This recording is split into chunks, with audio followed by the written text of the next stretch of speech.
কক্সবাজার সদর হাসপাতালের রোগীর স্বজনের ছদ্মবেশে মাদক বিক্রির সময় দম্পতিকে আটক করেছে পুলিশ।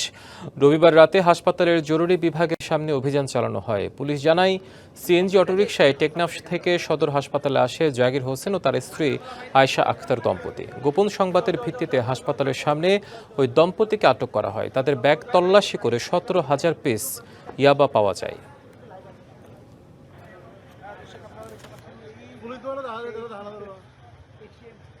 কক্সবাজারের দিনব্যাপী অনুষ্ঠিত চাকরি মেলায় 132 জন তরুণ তরুণীর কর্মসংস্থান নিশ্চিত হয়েছে। শহরের কক্সবাজার পাবলিক লাইব্রেরি ও ইনস্টিটিউটে এই মেলার আয়োজন করা হয়। এতে ওয়ালটন, BDjobs.com, প্রাণ, RFL, হোটেল গ্র্যান্ড প্যাসিফিক সহ 22টি প্রতিষ্ঠান অংশ নেয়।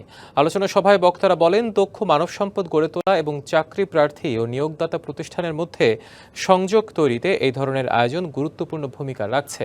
আয়োজকরা জানান, মেলায় 342 জন চাকরি প্রার্থী অংশ নেন। তাদের মধ্যে 132 জনকে প্রাথমিকভাবে চাকরির জন্য নির্বাচিত করা হয়েছে। পাশাপাশি অংশগ্রহণকারীদের ক্যারিয়ার কাউন্সেলিং সেবাও দেওয়া হয়।